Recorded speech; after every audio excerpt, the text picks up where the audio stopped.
All right, let's do this. Hey, everybody, welcome back to the podcast. So happy to have you here. Today, we're talking about dissociation. Whoa, what a big theme. This whole month, we're talking about befriending your dissociation. Not just understanding it, not just accepting it, but actually befriending it as a very important and powerful branch, tool, mechanism of your nervous system. So before we get into it, I want to remind you, on this podcast, we're talking about things related to trauma. It is absolutely normal and expected for certain things to bring up experiences in your body. At any point, if you feel overwhelmed or like you're interacting with something that you just don't want to interact with at the moment, just pause the episode, get yourself a drink of water, do something else, and come back when you're feeling ready. We're going to be learning our best when we feel safe to do so. Another note I would like to make. In this episode, we're talking about dissociation as an everyday nervous system-based experiences that many trauma survivors experience regularly. Maybe even, everyone experiences dissociation, but when we're talking about trauma survivors, we're talking about experiences with this dissociation that may come a little bit more often or perhaps a little bit deeper on the scale, which we'll be talking about, than people who do not have quite the same trauma history. Things like zoning out, emotional numbness, bodily numbness, feeling disconnected from reality. The important note here, we are not talking about dissociative disorders like dissociative identity disorders or other complex clinical conditions. Those are very real, very valid experiences that deserve specialized care. And that's outside of the scope of today's conversation. So if your dissociation feels extreme, like you're regularly losing large chunks of time, hearing voices, switching between different identities without control or awareness, it's a really good idea to speak with a licensed psychologist or a mental health professional who understands trauma and dissociation, because you deserve support that's attuned to your experience. So let's get into it. First, let's just talk about what dissociation even is. As a really simple definition, we can say that dissociation is a part of your nervous system that decides that checking out is safer than staying present. And dissociation lives on a continuum, like all the parts of our nervous systems. As these beautifully complex, intuitive creatures, all of our experience can really be as part of this spectrum of experience. So when we talk about dissociation, we're including things like daydreaming, scrolling, numbing out on the television, going blank during a conflict, losing time. But first, it's not always trauma-induced. A lot of these things are just things that we do, whether they're related to our trauma history or not, and they're not always dramatic. Dissociation can be everything on one end, which is like, whoa, I just spaced out for a sec. Sorry, what were we talking about? In a friendly conversation, to, I haven't moved out of my bed for 3 days. I can't feel my body or my hunger. And everything in between. There are different kinds of dissociation, and we're going to very loosely and a very high level go over a few different ways that we can categorize it. The first one is what's called depersonalization. So this is being disconnected from your body or your sense of self. So as a metaphor, it's like you're watching your life through a surveillance camera. It's like you're there, but you're not in it. You're in a conversation and you're smiling, you're nodding, you're responding, but you're almost on autopilot. Inside, you might feel floaty or distant, or like you're watching a version of yourself perform. Perhaps a good example would be feeling like you're playing a point of view video game, where it's like, yeah, I'm participating in this video game, but like obviously the POV, first person point of view, it isn't me. These aren't my eyes. It's not embodied. I'm not actually here. The other side of that is what we'll call derealization, where you feel like the world around you isn't real. Almost like someone put a filter, like a hazy filter over reality. Everything looks muted or far away or dreamlike. It's like maybe you walk into a grocery store and none of the colors really stand out. None of the aisles really stand out. None of the sounds really stand out. Everything's kind of muffled. It feels like you're in a movie scene instead of real life. The next category we could consider for dissociation is one that I think if you're listening to this podcast, I would dare say you're quite familiar with, and that's emotional numbing. You feel blank or shut down. I really like the word blank or quiet. If you imagine you have an emotional volume, it's like it's been turned down. Or for some of us, maybe you've even just hit mute on it. So maybe a friend comes up to you and they tell you something really sad or really exciting.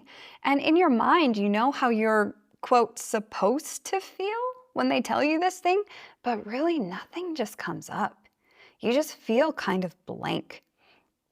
When I think of emotional numbing, this is one that's really relatable for me because there would be times in the past when I would be sharing a story with someone, perhaps one of the most horrific experiences of my life to my therapist or a close confidant. And I could see in their face the way I was supposed to be feeling about it. I'd be sharing this experience of violence or tragedy, and I would see the tears filling their eyes, their posture moving towards me as if to comfort me, or shock in their face. And it would be distressing for me because I wouldn't have any emotion at all. I might as well have been reading the paper to them. And this can also come in on the upside, where something incredible happened to you and you just don't feel it. And this is very often coupled with that experience of shame that I described in myself. What's wrong with me? I should be really happy right now. Why aren't I happy for that person? Oh, it must be because I'm a shitty friend or I'm a bad person. The next dissociative experience would be time loss or gaps in your memory. You can be losing track of time or having chunks of your memory missing. This is like skipping scenes in a movie. You're watching and then suddenly you're like, whoa, what just happened? Where am I?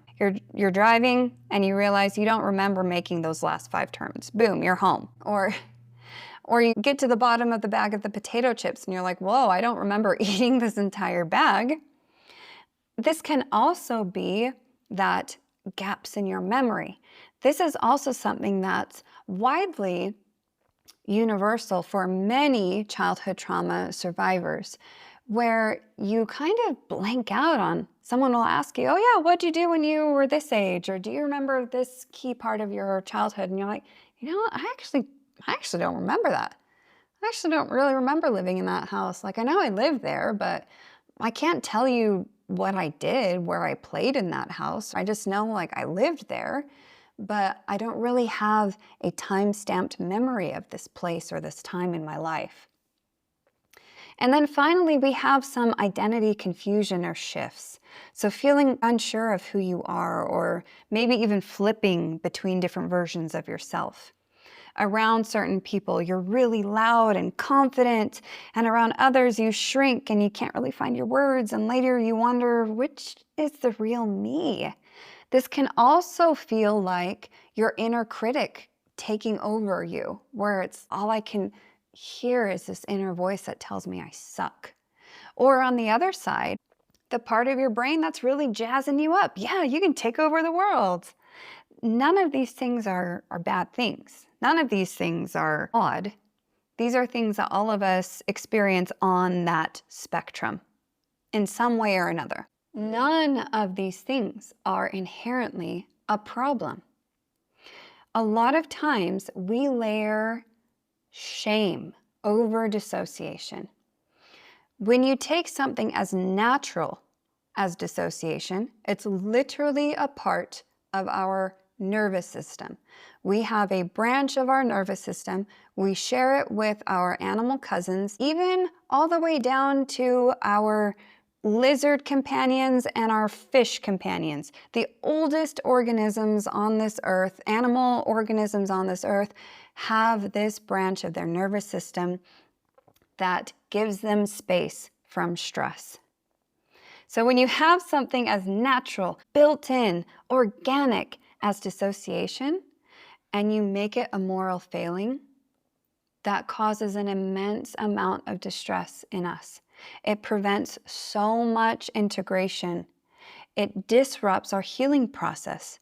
We can't actually come to ourselves if there is a part of ourselves that we believe shouldn't belong there. One of the ways this becomes stigmatized is by this idea that being present is a moral imperative. We live in a culture that practically worships productivity, clarity, high performance, flow state. And as we just mentioned, dissociation is spacing out, going blank, not being on. When we have this dichotomy of good is being present and performing highly, then bad becomes dissociation. We're praised for pushing through, focusing harder, staying in the moment, even when our bodies are screaming for space or for pauses. It's not just misunderstood, it's often punished. What if dissociation isn't a failure, but feedback? A message from your nervous system that something is too much, too fast, or too soon. That is built into you for a reason. And that pushes against our cultural insanity for production, for productivity. We have an entire part of our economy built to trample on dissociation. Supplements, adaptogens, nootropics, workout programs, mind shifts, thought belief coaching, all intended to get a review back from their customers that says, wow, I feel like I'm on all the time now, when that's not actually how we're built to function. There's also a surprising place of our culture that has a significant heavy hand in dissociation shaming, and that's actually the healing space. There is actually a really heavy-handed embodiment agenda. Now, I believe that this comes from a good place, knowing that I myself have participated this many times in the past. In many trauma-informed spaces, we talk a ton about coming back into the body, which is gorgeous and beautiful and healing, but sometimes shaming. The unspoken message of modalities that do not have space for dissociation, and I'm going to clarify that a little bit. The unspoken message is you're actually only healing when you're embodied. You're only doing this right when you feel grounded and present and aware. And in that context, dissociation becomes the thing to fix or the thing to get rid of instead of the thing that I need. There's often pressure to hurry up and get out of dissociation. And that is an important distinction to make. Because yes, oftentimes when we're going through trauma recovery, dissociation can be so suppressed that it is only expressed in very distressing ways. I feel frozen, I feel shut down, I feel scared, I feel alone. I feel like the only person in the world, that I don't belong here. All of these sentiments, they are very difficult to feel, and they're all dissociative. And in all this love and good intentions, a facilitator may come up to you and be like, well, let's get you out of there. Let's get you out of there. You don't like being there. I don't like you suffering. Hurry, let's get you embodied. When there is actually wisdom at the root of that experience. And being with someone in that experience allows them to integrate that wisdom and slowly thaw out from the experience. When we slowly come out of dissociation, while honoring the experience of dissociation, it comes out of the shadow. It doesn't need to slam us down so hard. We're going to talk about that more over the next coming podcasts. what that looks like, how we can practice that, and so on and so forth. But there really isn't a lot of that in the current healing space and contemporary somatic healing work. It's more often, ooh, we want to make that stop. Not very helpful. And these stigmas really hurt. In the quiet parts of your evening, it leaves you with this belief, whether we're aware of it or not, that I'm actually doing the healing wrong. I must be doing this wrong because I can't seem to stay present all day. I still feel myself shutting down. So there must be something wrong with me. It creates so much urgency to get back in the body before your body has become a safe place. And it really overlooks the brilliance of how someone survived by spacing out, by numbing or disconnected. I work very primarily with childhood trauma survivors. And when we look at a child's experience, one of the most disempowered groups of people are children. They don't really have all that much autonomy. They don't have a lot of freedom or power or choice. That's just how it goes. It's for their own safety, of course. But because of that, dissociation often becomes their only protective tool. When our home is chaotic or unsafe, zoning out becomes the only option for protection. Scrolling through TV or disappearing into video games becomes the only safe option when you have no other option as a child. And if you can imagine a child who is consistently under stress, who consistently registers threat in their surroundings, dissociation becomes a very strong protective pattern.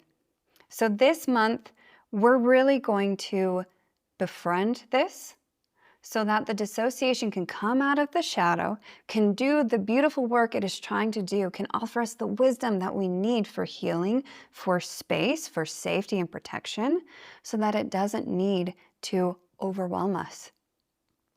If you're part of the free online healing program, next week we'll be doing a sound healing journey where we're actually going to interact with dissociation on purpose, intentionally. We're going to feel ourselves, allow ourselves into this kind of out-of-body, floaty experience, knowing what we're doing and finding an intention for doing it, and then slowly and safely coming back into our bodies. And the other podcast episodes are going to give you some tools, some education on how you can begin to befriend this part of you. What if you're not broken? What if this beautiful part of your nervous system is brilliant and it just needs a little love and a little help finding its way home?